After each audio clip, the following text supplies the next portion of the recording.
Una po, I note that a huge chunk of the OVP's 2025 operations budget, 1.909 billion pesos. Anong nag-lead sa OVP na mag-consider na i-launch yung ganitong programs? May ginawa bang studies para suportahan yung pagkakaroon ng ganitong programs na parallel naman sa katulad at existing programs ng iba't iba nating line agencies, Madam Chair?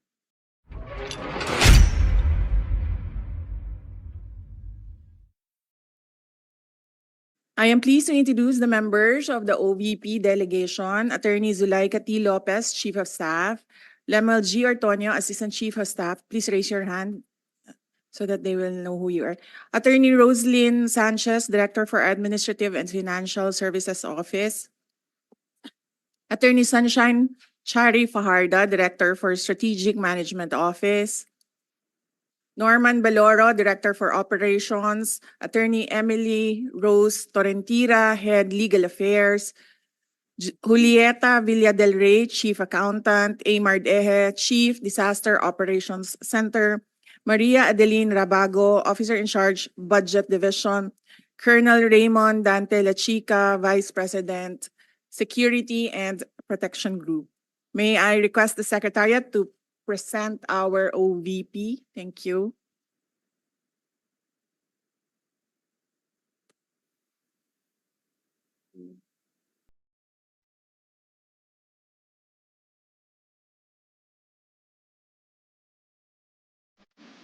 The Office of the Vice President's mission to deliver efficient, accessible, and responsive public service has already reached millions of Filipinos across the country. And the promise of a remarkable and meaningful impact is gleaned from the strength, hard work, and optimism shown by the individuals, groups, and communities being served by the OVP through its interventions that offer immediate and long-term solutions. These interventions were designed, developed, and implemented through the OVP's collaboration with various government agencies, local government units, private groups, people's organizations, and individual partners. The Office of the Vice President, the second highest government office in the Philippines, an institution for public service, an institution of nation building, an institution of change, stability, and progress. The OVP is an institution committed to the success of its programs and initiatives intended to create a lasting positive impact on the lives of Filipinos. Under the leadership of Vice President Sara Duterte, the Office of the Vice President has steadfastly worked to deliver essential social services across different regions of the country. The OVP is an active participant in the movement to achieve the nation's aspiration to have a prosperous, inclusive, and resilient future. We at the OVP continue to share in the noble mission of improving the quality of life of every Filipino family, especially those in the most underserved communities. We provide vital public assistance programs that ensure support, aid in the plight of the vulnerable sectors, and help alleviate the challenges of poverty in many communities. From January 2023 to July 2024, over 360 million pesos combined amount was successfully allocated to urgently address our people's pressing need for medical and burial assistance. A total amount of 364,383,041.87 pesos worth of medical assistance were provided to a total of 79,721 beneficiaries, while 99,240,000 pesos worth of burial assistance were given to 19,882 beneficiaries from various parts of the country. We have carried on in this tireless pursuit by rendering public assistance to thousands of Filipinos through OVP satellite offices in Luzon, Cagayan Valley, Pangasinan, and Bicol. In Visayas, Panay and Negros Islands, Eastern Visayas, and Cebu, Bohol, and Siquijor. And in Mindanao, Caraga, Western Mindanao, Southern Mindanao, and Barm. Bangsamoro Autonomous Region in Muslim Mindanao. In addition, 2 extension offices of the Public Assistance Division were also opened in Lipa, Batangas and Tondo, Manila. Each satellite office and extension office across the country complement the functions of the central office in Robinson Cybergate Plaza in Mandaluyong. For fiscal year 2024, the OVP has a 1.885 billion peso available budget under the General Appropriations Act. As of June 30, 2024, the OVP has already obligated 40% of the allotment received, or equivalent to 826.605 million pesos, with a disbursement rate of 70%, or 518.379 million pesos. In our goal of making sure that our people are afforded with safe, accessible, and secured commute, the Office of the Vice President has offered free transportation services to 414,734 Filipinos from January to June 2024. A total of 7 buses were deployed to transport passengers in Bacolod, Cebu, Davao, and Metro Manila. Following the recent calamity that has disrupted the lives of our people in Luzon and some parts of Visayas, we have also intensified our efforts to deliver immediate relief and assistance to affected communities. In adherence to our objective of saving lives and ensuring the utmost safety of all, 462,867 individuals and 134,168 families have benefited from the relief operations mobilized by our Disaster Operations Center from January to June 2024. A total of 58.3 million pesos were effectively allocated to various resource mobilization endeavors in support of all undertakings that aid OVP-DOC's relief and rescue activities. We at the Office of the Vice President continue to rally behind the pursuit of environmental preservation while underscoring the value of education and oral health through the Pagbabago, a Million Learners and Trees campaign. The program is a two-pronged intervention of the Office of the Vice President to provide hope and encouragement to Filipino learners and champion care for our environment. From January 2023 to July 2024, we are pleased to say that over 300,000 trees were planted across many communities all over the country, while over 175,000 bags with dental kits and school supplies were distributed to thousands of young learners in many remote school communities. In ensuring adequate and sustained nutritional support to Filipino school children, the PAN Setup program has provided a total of 1,216,510 PAN Setup buns, which were distributed to several identified school communities in Luzon, Visayas, and Mindanao. Our mission lies in our unwavering resolve to equip every young learner through nutrition, while leading them to a healthier future where they can actively nurture their growth potential. Aligning with the agenda of food security and sufficiency, we successfully initiated the distribution of rice bags and food packs to 36,260 Filipino families and individuals who are facing the challenges of hunger and food insecurity.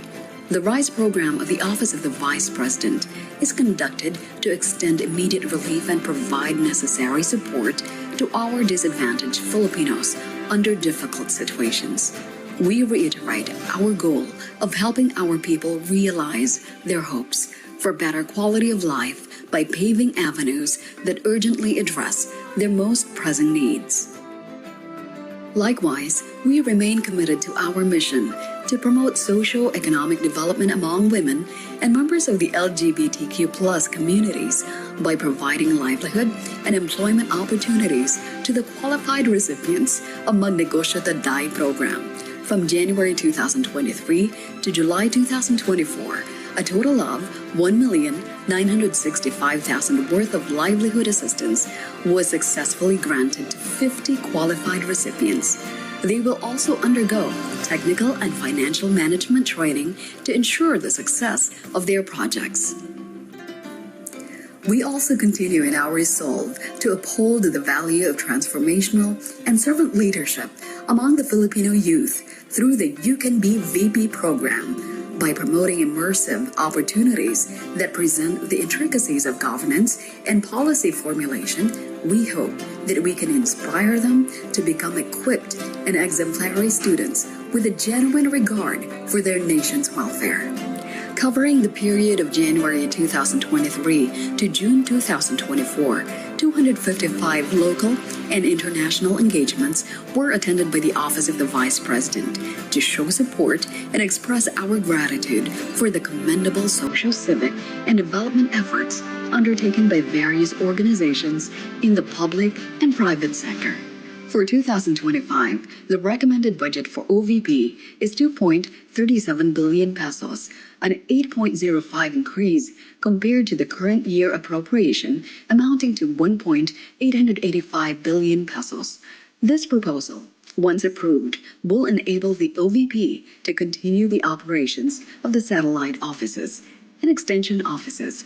It will also ensure the success of the expanded OVP's social services. Hand in hand, we will usher in innovation, carry on transformative progress, and shape a more prosperous future for our people, our communities, and our country. The OVP shares the hopes, aspirations, and dreams of the Filipinos, and we at the OVP take pride that it is an institution that puts the welfare of the Filipinos at the heart of its mission. The OVP commits to lead, serve, uplift, and empower the Filipinos. Ang tanggapan ng pangalawang Pangulo ng Pilipinas, pamumunuan, paglilingkuran, aalalayan ang mga Pilipino. Lagi kaming tapat sa bayan.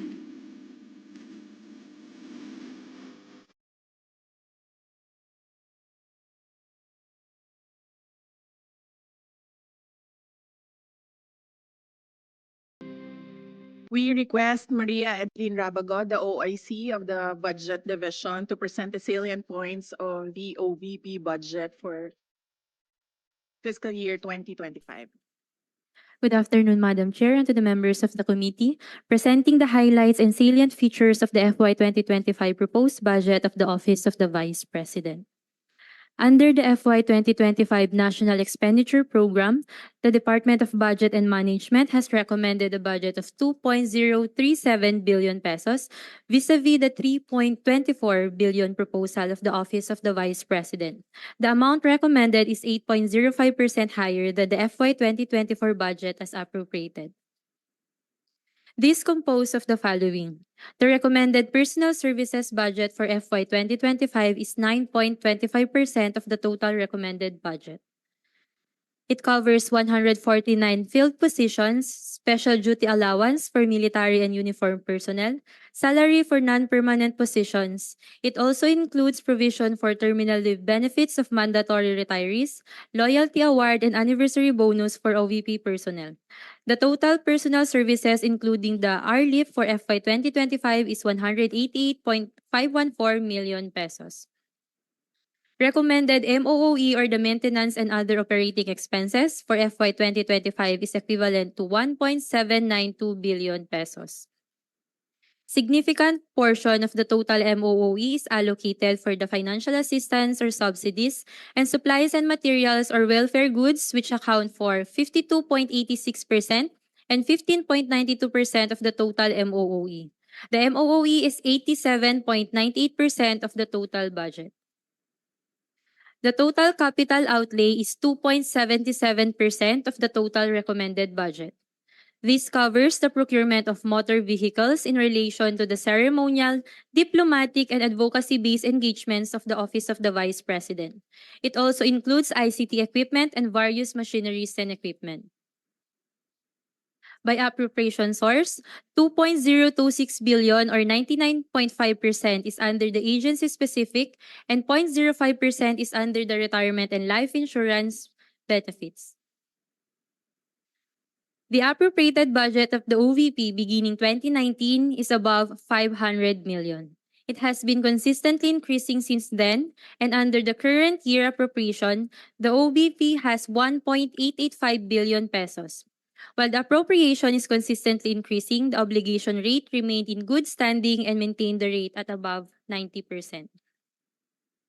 The DBM recommended the budget of 2.037 billion for fiscal year 2025 vis-a-vis the 3.24 billion proposal, which is 8.05% higher than the FY 2024 budget as appropriated due to the expansion of the socio-economic services of the Office of the Vice President, which was proposed under Tier 2. Of the total OVP proposed budget, 1.269 billion or 62% is allotted for the socio-economic programs of the OVP. As the second highest office in the land, the OVP aims to promote the welfare of every Filipino in line with its vision to create lasting impact on the lives of every Filipino through its socio-economic programs and services. With this, the OVP established satellite offices and extension offices in key areas in Luzon, Visayas, and Mindanao to provide Filipinos with immediate access to the services offered by the OVP. In 2023, we were able to cater to 977,615 beneficiaries out of the 670,300 target, and as of June 30 this year, we have served 684,830 out of the 1,013,620 target beneficiaries. And for 2025, we target to cater 1,139,244 beneficiaries. For the fiscal year 2023, we have 977,615 total beneficiaries of all OVP services delivered, 793 strategic partnership established or strengthened, 98% of requests acted upon within standard processing time, 100% of projects with partners implemented as planned, 97% average satisfaction ratings for OVP services, and 489 ceremonial engagements completed. As to financial performance, out of the 2.447 billion pesos allotment, we have obligated 2.259 billion pesos with an obligation rate of 92%. And we have disbursed 2.096 billion pesos with a disbursement rate of 93%. As of June 30 of this year, we have 684,830 beneficiaries of all OVP services delivered, 287 strategic partnership established or strengthened, 98.8% of requests acted upon within standard processing time, 98.7% of projects with partners implemented as planned, 97.3% average satisfaction ratings of OVP services, and 255 ceremonial engagements completed. As to financial performance of the first semester of the fiscal year 2024, out of the 2.072 billion pesos allotment, we have obligated 826.6 million pesos with obligation rate of 40% and disbursed 518.379 million with a disbursement rate of 70%. As the second highest office in the land, the OVP carries out functions that complements work of other government agencies while advancing the well-being of the Filipino people. With a mission to deliver efficient, accessible, and responsive public services, our work resonates at the core of our nation's welfare and progress. Thank you very much. Thank you, Ma'am Edeline. Madam Chair, the OVP is ready to accept questions. Before you. we open the floor for questions, Senator Bato de la Rosa would like to give an opening statement.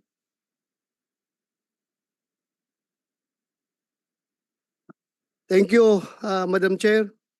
I would like to express my utmost support for the proposed budget of the Office of the Vice President for fiscal year 2025 under the leadership of our esteemed Vice President Sara Duterte. Government service is making the most out of what little resources an office may possess. It is about finding ways to promote the general welfare of the people, however limiting or restricting the circumstances are. The OVP can only do so much with its annual budget, but it has set a good example to other government offices and agencies in maximizing funds. Vice President Sara Duterte could have just stood by and done nothing, but she chose a more proactive role in furthering the noble cause of Bangon Pilipinas, which is inclusivity in achieving economic and social growth. I have full confidence that the leadership of our Vice President is guided by her deep commitment to unite a country whose political landscape is constantly beset by indivision. Thank you, Madam Chair. Thank you, Senator Bato. Senator Bongo will now give his opening statement. Magandang araw po sa ating lahat, no? Just want to express my support for the proposed budget of the Office of the Vice President for the year 2025. As a proud Dabawenyo, I have witnessed firsthand the remarkable work of VP Inday Sara Duterte. I can attest to the positive impact she has made on every community and the entire nation. Sa mga nakaraang taon, nagkaroon po ang OVP ng mga programang nagbibigay ng tunay na benepisyo po sa ating mga kababayan, from medical assistance to relief operations, educational support, pangkabuhayan programs at libreng sakay among others. In fact, the libreng sakay program has already served more than 638,000 passengers in Metro Manila, Bacolod, Cebu, and Davao in 2023 alone. Naalala ko po, meron pong pinahiram po sa akin na bus noong 2019 at ngayon po pinahiram rin po ito sa OVP at para po mas marami pang mga kababayan nating commuters ang makikinabang sa programang libreng sakay. In addition, we recently supported the Office of the Vice President to further augment its free bus rides. May ruta na po ito mula sa PITX hanggang Naik, Cavite at operational na po ito August 14. Malaking tulong po ito sa ating mga commuters dahil ang pamasaheng may titipid po nila 90 pesos hanggang 100 pesos. Bawat piso po ay napakahalaga po ito sa ating mga kababayang Pilipino, lalo-lalo na po yung mga mahirap nating kababayan.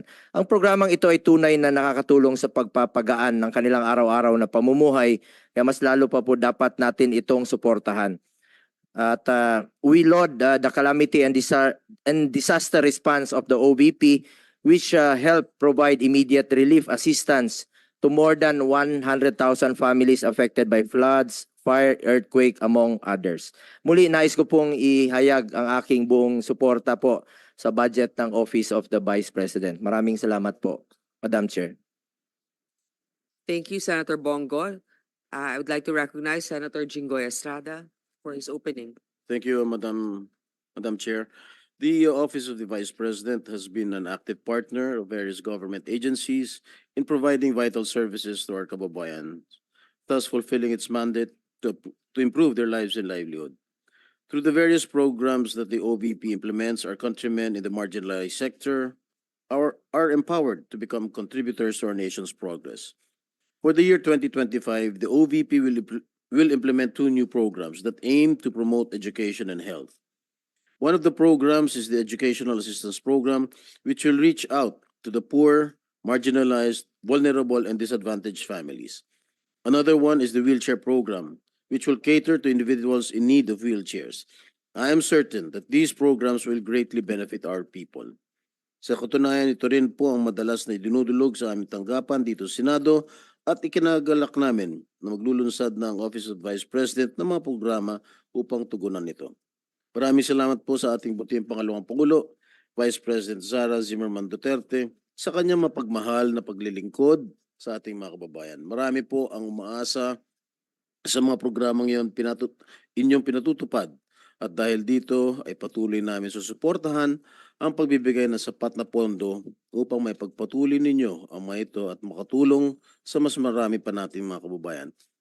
Madam Chair, I would like to manifest my steadfast support for the approval of the proposed 2025 budget of the Office of the Vice President. Thank you, Madam Chair. Thank you, Senator Jinggoy. Senator Amy Marcos, or Senator Cynthia Villar, do you have any opening? Just want to manifest my full support for the budget of the Vice President. Thank you.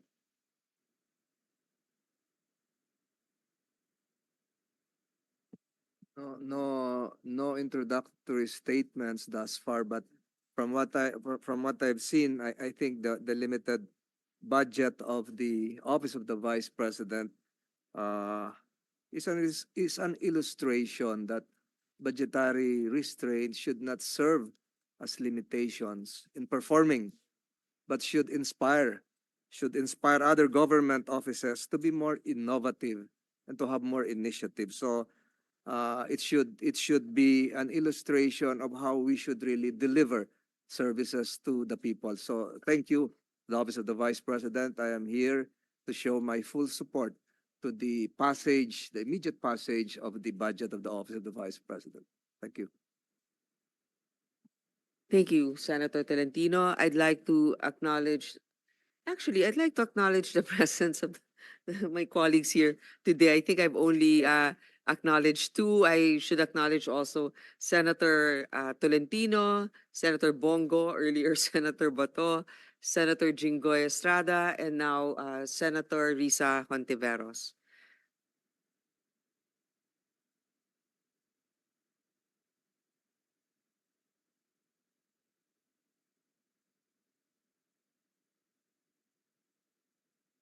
Well, it's supposed to be Senator Amy, but then she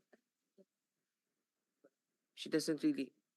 Okay, then Senator Risa is now recognized. She's just catching her breath because she came from two other obligations. One is the Commission on Appointments and another hearing.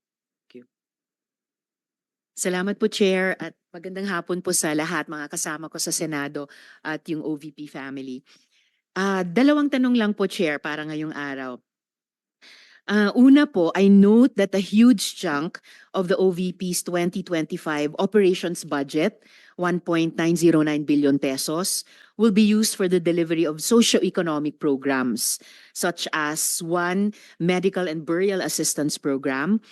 This supplements other healthcare programs of the government to assist indigent individuals and families.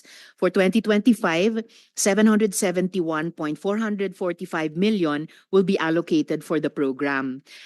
Sa loob niyan, 600 million pesos for medical assistance and 171.445 million for burial assistance, which are, Madam Chair, very similar to the medical assistance to indigent or financially incapacitated patients program o MAIF-IP of the DOH.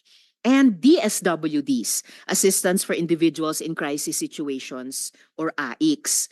Pangalawa, disaster operations, which aims to provide relief goods to disaster-stricken areas not commonly reached by other agencies. Para doon, 101.644 million pesos. And is also similar doon naman sa disaster risk management program of the DSWD. Third, relief for individuals in crisis and emergencies, or providing food boxes or food items to families who are ineligible for OVP's other services. So 50 million pesos, which is also similar to DSWD's AICS.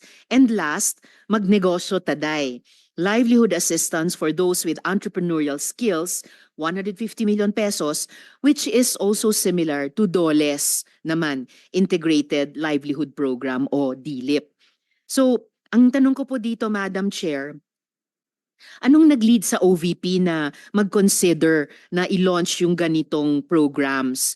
May ginawa bang studies para suportahan yung pagkakaroon ng ganitong programs na parallel naman sa katulad at existing programs ng iba't iba nating line agencies, Madam Chair? Yes, Madam Chair. Thank you.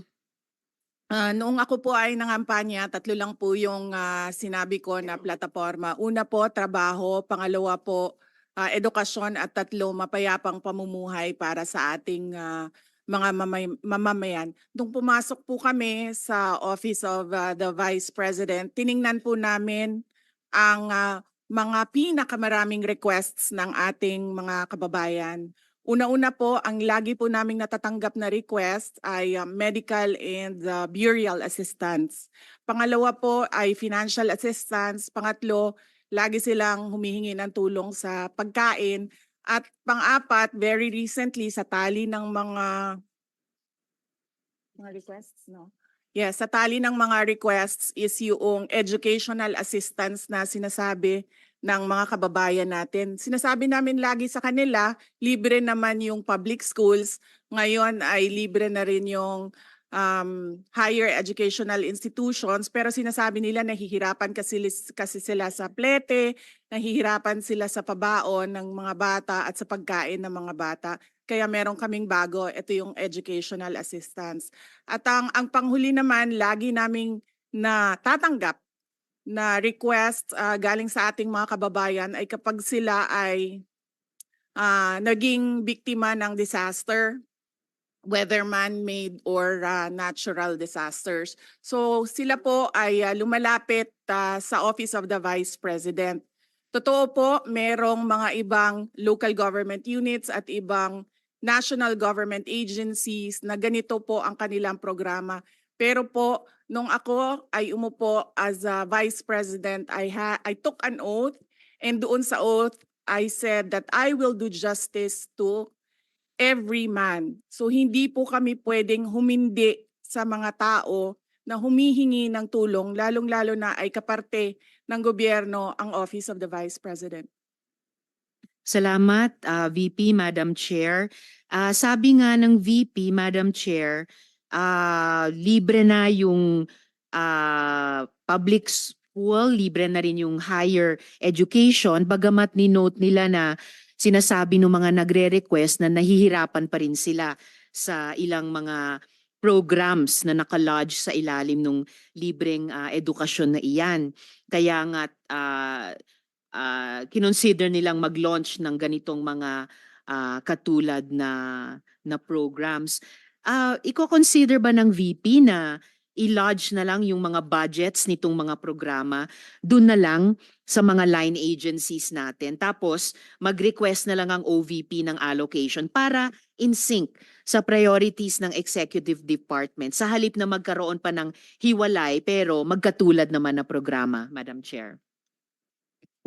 Madam Chair, we only submit the budget and we leave it to the discretion of all the members of Congress to decide on the budget. We can only propose a budget for the Office of the Vice President. Pero magbibigay po ako ng halimbawa kung ganun po ang gagawin natin. Tulad po ng AIX ng DSWD. Kapag meron po kaming nire-refer o binibigyan ng endorsement ng AIX sa DSWD, kadalasan po nasagot sa amin ay hindi pwede dahil galing yan sa Office of the Vice President at kalaban yan.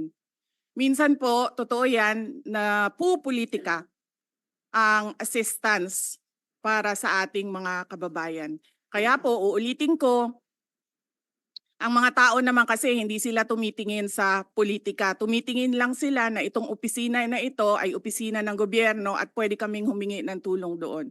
And so I go back to the oath that I shall do justice to every man, at kaya po kami nandito at kaya po kami merong mga ganito na mga projects sa Office of the Vice President.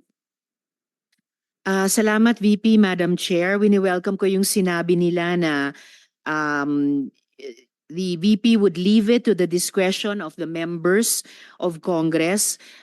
Medyo nagitla ako nung sinabing minsan pag may nire-refer ang OVP para sa AIX, ang feedback ay kalaban niyan. Dahil, Madam Chair, I believe tayo sa Kongreso when we appropriate the budget, merong implicit na assumption tayo doon na pagkatapos, in the exercise of our oversight function, yung parehong level ng professionalism we demand of ourselves ay presumption of regularity, ina-expect natin sa lahat ng members ng executive, lalo na when they are working together. Kaya, gaya ng sinabi ko kanina, wini-welcome ko yung sinabi ni VP na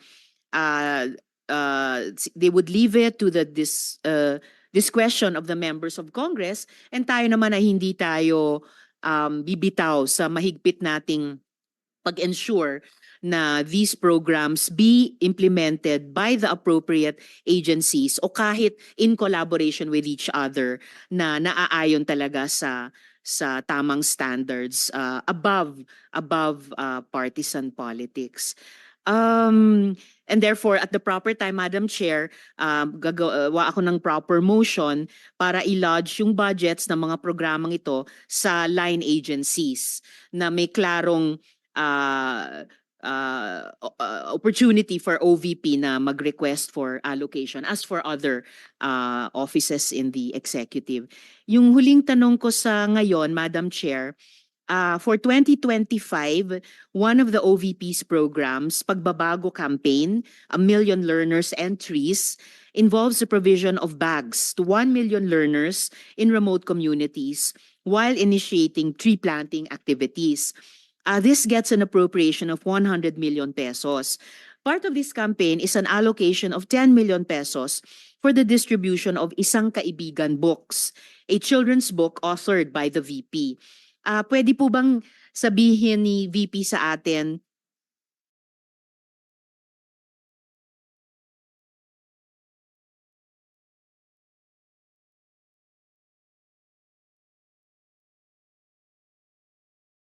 more tungkol sa librong ito?